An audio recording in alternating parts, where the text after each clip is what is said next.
RS football ഫാമിന്റെ പുതിയ വീഡിയോയിലേക്ക് എല്ലാ മനുഷ്യർക്കും സ്വാഗതം. നമ്മൾ ഇന്ന് സംസാരിക്കാൻ പോകുന്നത് ഇന്ന് രാത്രി നടക്കാൻ പോകുന്ന ക്ലബ് വേൾഡ് കപ്പിലെ ഫൈനൽ മത്സരത്തെ കുറിച്ചാണ്. ഫൈനൽ മത്സരത്തിൽ ചെൽസി വിസസ് PSG മത്സരത്തെ കുറിച്ചാണ്. അപ്പോൾ ഇതില് നമ്മൾ മുമ്പ് പ്രഡിക്ഷൻ ഒക്കെ നടത്തിയിട്ടുണ്ടായിരുന്നു. അപ്പോൾ ഇന്ന് എന്താണ് സംഭവിക്കാന്ന് അറിയാൻ വേണ്ടിയിട്ട് കളി തുടങ്ങിയപ്പോൾ മുതൽ തന്നെ സൂപ്പർ കമ്പ്യൂട്ടറും റെയ്ഹാനും തമ്മിൽ ഒരു മത്സരമായിരുന്നു. എന്താ പറഞ്ഞാല് സൂപ്പർ കമ്പ്യൂട്ടർ പറഞ്ഞിട്ടുണ്ടായിരുന്നു ചെൽസി ആണ് കപ്പ് നേടാൻ ചാൻസ് എന്ന്. റെയ്ഹാൻ പറഞ്ഞിട്ടുണ്ടായിരുന്നു PSG ആണ് ചാൻസ് എന്ന്. അപ്പൊ രണ്ട് ടീമും ഫൈനലിൽ എത്തിയിട്ടുണ്ട്. അപ്പൊ ഇനി കപ്പ് ആർക്കെന്നുള്ള കാര്യം കൂടി അറിയണം. അത്ര മാത്രമേ ഉള്ളൂ. എന്താണ് നാളെ നിങ്ങളെ PSG ജയിക്കോ? നീ പ്രൊഡിക്ട് ചെയ്ത PSG? ചിലവര് നിന്റെ ഈ പ്രഡിക്ഷൻ കണ്ടിട്ട് PSG ഫാനാന്ന് വിചാരിച്ചിട്ട് കുറെ കമന്റ്സ് ഒക്കെ അപ്പൊ എന്തായാലും നാളത്തെ കളിയിൽ അപ്പൊ PSG ഉറപ്പായിട്ട് ജയിക്കുന്നതാണ് പറയുന്നത്. എന്റെ ഒരു ഇതില് ചാൻസ് PSG തന്നെയാണ് 70-30. എന്റെ ഒരു ഇതില് PSG തന്നെയാണ് ചാൻസ് കൂടുതൽ കാണുന്നത്. പക്ഷെ നാളത്തെ ഒരു ദിവസം ചെൽസിന്റെ ആവുകയാണെങ്കിൽ എന്താ കാരണം എന്ന് പറഞ്ഞാല് ഈ കോൺഫറൻസ് കപ്പ് ഉണ്ടായിരുന്നല്ലോ, അതില് ഇവര് എങ്ങനെയോ വന്ന് പെട്ടതാ.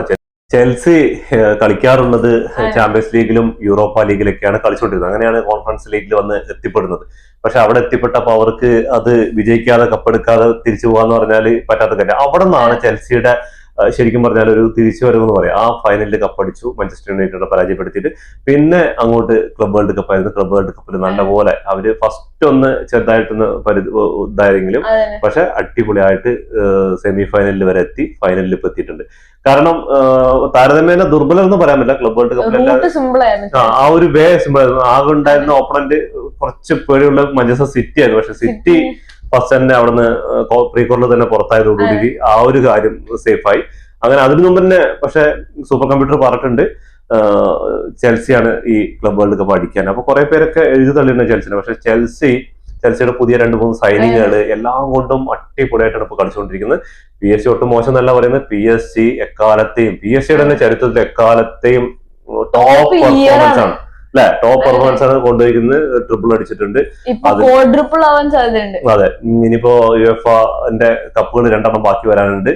അപ്പോ എന്തായാലും PSG സംബന്ധിച്ചിടത്തോളം സ്വപ്നതുല്യമായ ഒരു കാലമാണ്. അവർക്ക് ആകെ ആഗ്രഹിച്ചിട്ടുണ്ടായിരുന്ന ചാമ്പ്യൻസ് ലീഗ് ആണ്. പക്ഷെ ചാമ്പ്യൻസ് ലീഗ് അടക്കം ട്രിപ്പിൾ നേടി ഇപ്പൊ ക്ലബ് വേൾഡ് കപ്പിന്റെ ഫൈനലിൽ എത്തി. അപ്പൊ എന്താ പറയാനുള്ളത്? എനിക്ക് PSG ഒക്കെ ഞാൻ മുമ്പേ പറഞ്ഞിട്ടുണ്ടല്ലോ PSG തന്നെ ചാൻസ്. പക്ഷെ ചെൽസിയുടെ ദിവസം നാളെ ആവുകയാണെങ്കിൽ ചിലപ്പോ തിരിച്ചു സംഭവിക്കാം. 65 PSG-ക്ക് അങ്ങനെയാണ്, 65-35 അതാണ് കാണിക്കുന്നത്. അപ്പോ പിന്നെ ഒരു കാര്യം പറയാന്ന് പറഞ്ഞാല് ഈ രണ്ട് ടീമിന്റെയും ഒരു ഏജ് എടുത്ത് നോക്കുകയാണെങ്കിൽ 22-23 ഒക്കെയാണ്. 23 അതാണ് ആവറേജ് ഏജ് വരുന്നത്. അപ്പൊ ചെറുപ്പക്കാരുടെ രണ്ട് ടീമിന്റെയും ചെറുപ്പക്കാരന്റെ ഒരു ടീമായിട്ടാണ് കളിക്കുന്നത്. അപ്പൊ ഈ ചെറുപ്പക്കാരനെ കൊണ്ട് മാത്രം ഒരു കപ്പടിക്കാൻ പറ്റാന്നുള്ള പറയുന്നതൊക്കെ തിരുത്തിയിട്ടാണ് ഇപ്പൊ രണ്ട് ടീം എത്തുന്നത്. അപ്പൊ ഈ രണ്ട് ടീമിന്റെയും ഏജ് എന്ന് പറയുന്നത് 23 ആണ് ആവറേജ് വരുന്നത്. അപ്പൊ തീർച്ചയായിട്ടും ഒരു യുവനിരയാണ് രണ്ട് ടീമിലുള്ളത്. രണ്ട് ടീമിൽ അത്യാവശ്യം നല്ല രീതിയിൽ കളിക്കാനുള്ള അറ്റാക്ക് ചെയ്യാനും മിഡ്ഫീൽഡും ഭരിക്കാനും എല്ലാ കഴിവുള്ള കളിക്കാരുണ്ട്. പിന്നെ PSG ഇംഗ്ലീഷ് പ്രീമിയർമാരുടെ പമ്പന്മാരിനെയൊക്കെ തോൽപ്പിച്ചിട്ടാണ് ഇവിടെ എത്തിക്കുന്നത്. അതുപോലെ ചെൽസിയുടെ കാര്യം എന്ന് പറയുകയാണെങ്കിൽ ചെൽസി പരീക്ഷിക്കപ്പെടാൻ അങ്ങനെ വലിയ കളികൾ നടന്നിട്ടില്ല. പക്ഷെ അവർ ബെൻഫിക്കിനെ പരാജയപ്പെടുത്തി, അതേപോലെ ഫ്ലുമിനൻസിനെ പരാജയപ്പെടുത്തിയിട്ടൊക്കെയാണ് ഇപ്പൊ ഫൈനലിൽ എത്തിയിട്ടുള്ളത്. അപ്പൊ ഫൈനലില് എനിക്ക് ചെൽസിയുടെ കളി, എനിക്ക് ചെൽസി വിജയിക്കണമെങ്കിൽ എന്തായാലും റയൽ മഡ്രിഡ് കൊടുത്ത ഒരു ഇതൊന്നും ഉണ്ടാവില്ല. ഇതിനേക്കാളും നല്ലൊരു ഫൈറ്റ് എന്തായാലും ചെൽസിയുടെ ഭാഗത്തുണ്ടാവും പ്രതീക്ഷിക്കും. ചെൽസിക്ക് നോക്കുകയാണെങ്കിൽ സിമ്പിൾ ആയിട്ടുള്ള വഴിയാണ് വന്നിരിക്കുന്നത്. അവർക്ക് ഗ്രൂപ്പ് സ്റ്റേജിൽ തന്നെ തുനീസും പിന്നെ LA ഗാലക്സിയും പിന്നെ അടുത്തതായി ഫ്ലെമിംഗോ മാത്രമേ ഉണ്ടായിരുന്നുള്ളൂ. പക്ഷെ ഫ്ലെമിംഗോന്റെ കളിയിൽ ദുരന്തം പെട്ട് അവന്റെ മെയിൻ സ്ട്രൈക്കർ നിക്കോളസ് ജാക്സൺ ആളെ റെഡ് കാർഡ് നേടി ആള് പുറത്തായത് കാരണം മാത്രമാണ് ചെൽസി ഇവിടെ നിൽക്കുന്നത്. അല്ലെങ്കിൽ ചെൽസിക്ക് ഒരു ദുരന്തം പെട്ട വഴിയിലായിരിക്കും വേണ്ടത്. ബയൺ മ്യൂണിച്ചിനെയും പിന്നെ PSG-നെ ഒക്കെ ഫേസ് ചെയ്തിട്ടാവും ഇങ്ങനെ വരുന്നത് ഇവിടെ എത്തുന്നത്. അതെ അതെ അതെ തീർച്ചയായിട്ടും. അപ്പൊ അത് ശരിക്കും രക്ഷപ്പെട്ടു തന്നെ പറയാം. അപ്പൊ വഴികള് അപ്പൊ പക്ഷെ ഈ റൗണ്ട് ഓഫ് 16 എത്തുന്നതിന് മുമ്പ് തന്നെ സൂപ്പർ കമ്പ്യൂട്ടർ പ്രവചിച്ചിട്ടുണ്ട് ചെൽസിക്ക് ഈ കപ്പ് നേടാൻ ചാൻസ് ഉണ്ട്. അങ്ങനെ വരുന്ന സമയത്ത് ഇവർക്ക് പിന്നെ ഫ്ലുമിനസും അതേപോലെ ബെൻഫിക്കായിട്ട് ഫസ്റ്റ് ചെറിയ ഇതായിരുന്നു. പിന്നെ അവസാനം 3-4 ഗോൾ അടിച്ചിട്ടാണ് അവർ വിജയിച്ചത്. അപ്പൊ നാളെ ചെൽസിക്ക് ജയിക്കണമെങ്കിൽ എന്ത് ചെയ്യാൻ പറ്റും? ചെൽസിക്ക് ജയിക്കാൻ പറ്റണമെങ്കിൽ ആകെ PSG അത്ലറ്റിക്കോ മഡ്രിഡിനെ 4-0 പരാജയപ്പെടുത്തി, റയലിനെ 4-0 പരാജയപ്പെടുത്തി, ബയൺ മ്യൂണിക്കിനെ 2-0 പരാജയപ്പെടുത്തി, ഇന്റർ മിയാമിനെ 4-0 പരാജയപ്പെടുത്തി. അപ്പൊ ഇവിടെ ഒന്നും 0 ഗോളാണ് കൺസിഡർ ചെയ്തത്. ആകെ ഒരു ഗോള് കൺസിഡർ ചെയ്ത് ബോട്ടഫോഗ ആയിട്ടാണ്. അപ്പൊ ബോട്ടഫോഗ ബ്രസീലിലെ ഒരു ഡിഫൻസീവ് ആയിട്ട് കളിക്കുന്ന ഒരു ടീമാണ്. അവർക്കറിയാം PSG-യുടെ അറ്റാക്കിംഗ് കാര്യങ്ങൾ. അപ്പൊ ഇവരൊന്നും ഇപ്പൊ ബയൺ മ്യൂണിക്ക് ആയിക്കോട്ടെ, അതേപോലെ റയൽ മാഡ്രിഡ് ആയിക്കോട്ടെ, ഇവരൊന്നും ചെയ്യാത്ത തന്ത്രമായിരുന്നു. എന്താ പറയാ, അവർക്ക് അറ്റാക്ക് ചെയ്യാൻ പോയി സാധാരണ പ്രൊഫഷണൽ ഫുട്ബോൾ കളിക്കുന്ന പോലെ അങ്ങോട്ട് കളിച്ചു. അവരങ്ങനെ ആത്മഹത്യ ഫുട്ബോളോ പ്രൊഫഷണൽ ഫുട്ബോൾ കളിക്കുന്ന പോലെ അങ്ങോട്ട് പ്രസ് ചെയ്ത് ഫ്രണ്ടിലേക്കാണ് പോകുന്നത്.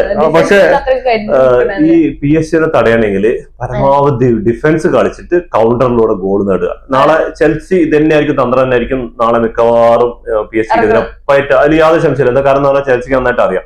ഇത്ര കളി എക്സാമ്പിൾ നോക്കിക്കഴിഞ്ഞാൽ. പിന്നെ വേറൊരു പരിപാടി ഉണ്ട്, നന്നായിട്ട് PSG എന്താണോ ചെയ്തുകൊണ്ടിരിക്കുന്നത് ആ സാധനം PSG-ക്ക് നേരെ പ്രയോഗിക്കുക. എന്താ പറഞ്ഞാല് നന്നായിട്ട് പ്രസ് ചെയ്യാം. പക്ഷെ എനിക്ക് അത്രത്തോളം ആ ഒരു പ്രസ്സിംഗ് ഗെയിം നടക്കുന്നു തോന്നുന്നില്ല. പക്ഷെ PSG-യുടെ ഡിഫൻസ് നല്ല കടകട്ടയായിട്ട് ചെൽസിയുടെ ഡിഫൻസ് നല്ല കടകട്ടയായിട്ട് നിൽക്കേണ്ടി വരും നാളെ. എന്താ പറഞ്ഞാല് ഈ PSG-യുടെ മെയിൻ തന്ത്രം ഫ്രണ്ട് 3 ഉണ്ടല്ലോ, ഫ്രണ്ട് 3 കൊണ്ടും അതേപോലെ ആരാണ് സ്ട്രൈക്കറായിട്ട് പെട്ടെന്ന് വരുന്നല്ല. അപ്രത്യക്ഷമായിട്ട് കഴിഞ്ഞ ഇടയിലൊക്കെ നോക്കിക്കഴിഞ്ഞാല് വിറ്റീനിയ ഉണ്ട്, നവാസ് കളിക്കും, അതേപോലെ ഫാബിയൻ റൂയിസ് ലാസ്റ്റ് കളി കളിച്ചത്, ഹക്കീമി ഒക്കെയാണ് വന്ന് ബോൾ അടിക്കുന്നത്. ഇപ്പൊ കഴിഞ്ഞ രണ്ട് കളിയില് അതെ, അതാണ് PSG-ന്റെ തന്ത്രങ്ങൾ. PSG-ന്റെ മെയിൻ ആയിട്ട് ഒരു തന്ത്രം ഉണ്ട്, അതാരും നോട്ടീസ് ചെയ്യാതെ വിട്ടുപോണ തന്ത്രമാണ്. കിക്ക് ഓഫിൽ നിങ്ങൾ ഏത് ടീമിൽ നോക്കിയാലും കിക്ക് ഓഫിൽ പതുക്കെ പാസ് ചെയ്ത് കൺട്രോൾ ഇട്ടാണ്. പക്ഷെ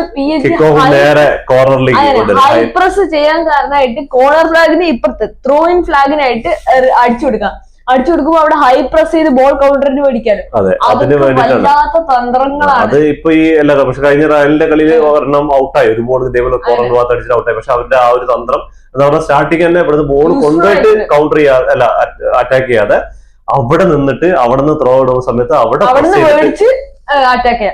ചെയ്തിട്ട് കിട്ടുക. അങ്ങനെ ഒരു തന്ത്രങ്ങൾ ഞാനും ശ്രദ്ധിച്ചു. അത് എന്തായാലും അപ്പൊ തീർച്ചയായിട്ടും നാളത്തെ കളിയിൽ റെയ്ഹാന്റെ പ്രഡിക്ഷൻ ആണോ അതോ സൂപ്പർ കമ്പ്യൂട്ടർ പ്രഡിക്ഷൻ ആണെന്ന് നമുക്ക് തീർച്ചയായിട്ടും കണ്ടത്. നിങ്ങളുടെ പ്രഡിക്ഷൻ എത്ര ഗോളിന് ജയിക്കും, ആര് ജയിക്കും എന്നുള്ള കമന്റ് ബോക്സിൽ രേഖപ്പെടുത്താൻ മറക്കരുത്. അപ്പൊ നമുക്ക് ഈ രണ്ട് ടീമുകളും ഫൈനലിൽ എത്തിയ ഒന്ന് നോക്കാം. നമുക്ക് ഗ്രൂപ്പ് സ്റ്റേജിന് ശേഷം പ്രീ ക്വാർട്ടർ മത്സരം. പ്രീ ക്വാർട്ടറിൽ ബെൻഫിക്കനെ 4-1 പരാജയപ്പെടുത്തിയിട്ടാണ് ചെൽസി ക്വാർട്ടറിലേക്ക് എത്തുന്നത്. ക്വാർട്ടറിലാണെങ്കിൽ പാൽമറിസിനെ 2-1 പരാജയപ്പെടുത്തി. അതിനുശേഷം ചെൽസി കിട്ടുന്നത് ഫ്ലുമിനസാണ്. ഫ്ലുമിനസിനെ 2-0 പരാജയപ്പെടുത്തിയിട്ടാണ് ഫൈനലിൽ എത്തിയിരിക്കുന്നത്. അങ്ങനെ നമ്മുടെ PSG-യുടെ ഭാഗം നോക്കുകയാണെങ്കിൽ PSG ഇന്റർ മിയാമിയെ 4-0 പരാജയപ്പെടുത്തി. അതിനുശേഷം ബയൺ മ്യൂണിക്ക്, അതൊരു കടുത്ത മത്സരമായിരുന്നു. അതിൽ ശരിക്കും കളി തിരിയാന്ന് പറഞ്ഞാല് സിയാലയ്ക്കുള്ള പരിക്ക്, ആളുടെ കാല് ഫ്രാക്ചർ ആയിട്ട് കാലൊടിഞ്ഞിട്ട് അങ്ങനെ പരിക്കുണ്ടായ ശേഷമാണ് ബയണിന്റെ കളി ഒന്ന് ഡൗൺ ആയത്. അങ്ങനെ 2-0 PSG അവിടെ ജയിക്കുന്നു. അടുത്ത കളി കിടില ഫൈനലിന് മുമ്പുള്ള ഫൈനൽ എന്ന് പറഞ്ഞാൽ PSG വിസസ് റയൽ മാഡ്രിഡ് എല്ലാവരും ആകാംക്ഷയോടെ കാത്തിരുന്ന മത്സരമായിരുന്നു. പക്ഷെ ഭയങ്കര ഇതായിട്ട് റയലിനെ അങ്ങോട്ട് കത്തിച്ചു എന്ന് പറയാം. 4-0 എന്താ പറയാ, ഇന്റർ മിയാമി കൊടുത്ത ഒരു ഇതുകൂടെ ചെയ്യാൻ പറ്റാത്ത റയൽ മാഡ്രിഡ് ഭയങ്കര ഭംഗിയ ഒരു കളിയാണ് കാഴ്ചവെച്ചത്. തീർച്ചയായും ഇനി എന്താണ് റയലിന് പറ്റിക്കൊണ്ടിരിക്കുന്നത് അത് വേറെ വിഷയം, അതിലേക്ക് നമുക്ക് പിന്നിടാം. അപ്പോ അങ്ങനെയാണ് ഇവര് ഫൈനലിൽ എത്തിയിരിക്കുന്നത്. അപ്പൊ എന്തായാലും നാളെ ഒരു സൈഡ് ഡെംബലെ ആണെങ്കിൽ അടുത്ത സൈഡ് ആയിരിക്കും കോൾ പാമർ. അതെ, അപ്പൊ അത് രണ്ടാം പേരുടെയും എന്താണ് നാളത്തെ ഇതെന്ന് മനസ്സിലാക്കാൻ പറ്റും.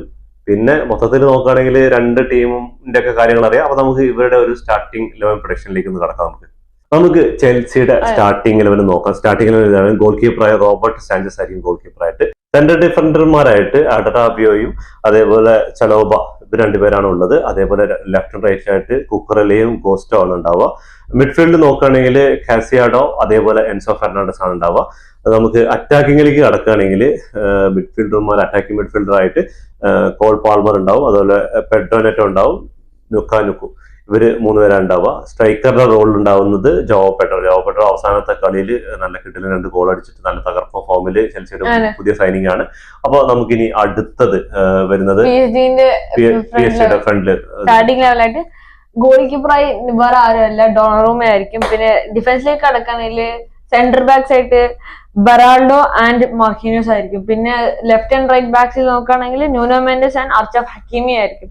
പിന്നെ അടുത്തതായി ഡിഫൻസീവ് മിഡ്ഫീൽഡിലായിട്ട് Fabian Ruiz, Vitinha and Joao Neves ഉണ്ടാവും. പിന്നെ ഫ്രണ്ട് 3-ലായിട്ട് കവരാജ്സ്കേലിയ, ഡെംബലെ ആൻഡ് ഡുവെ, ഇത് സിഗ്നേച്ചർ ആണ്. പിന്നെ ഇവര് 4-3-3 എന്ന ഫോർമേഷനിലാണ് കളിക്കുന്നത്. അതെ, അപ്പൊ തീർച്ചയായിട്ടും കളി എന്തായാലും തീപ്പാറും, അതിൽ യാതൊരു സംശയമില്ല. നിങ്ങളുടെ വിലപ്പെട്ട അഭിപ്രായങ്ങൾ കമന്റ് ബോക്സിൽ രേഖപ്പെടുത്തുക. ചെൽസി ആണ് ജയിക്കുക, അത് PSG ആണെന്ന്, അത് എത്ര ഗോൾ എന്നുള്ളത് കമന്റ് ബോക്സിൽ രേഖപ്പെടുത്തുക. നാളെ നമുക്കറിയാം സൂപ്പർ കമ്പ്യൂട്ടർ ആണോ റൈഹാൻ ആണോ നാളെ ജയിക്കാൻ പോകുന്നത് എന്തായാലും തീർച്ചയായിട്ടും. അപ്പോൾ ഇതോടുകൂടി ഈ വീഡിയോ അവസാനിക്കുന്നു. ഫുട്ബോൾ ലോകത്തെ പുതിയ വിശേഷങ്ങളുമായി വീണ്ടും കാണാം. ഈ വീഡിയോ ഇഷ്ടപ്പെട്ട ലൈക്ക് ചെയ്യുക, ഷെയർ ചെയ്യുക, സബ്സ്ക്രൈബ് ചെയ്യുക. സബ്സ്ക്രൈബ് ചെയ്ത താഴത്തുള്ള ബെൽ ഐക്കൺ ക്ലിക്ക് ചെയ്താൽ ഞങ്ങളുടെ വീഡിയോസ് നിങ്ങൾ ഡെയിലി നോട്ടിഫിക്കേഷൻ എത്തിച്ചേരും.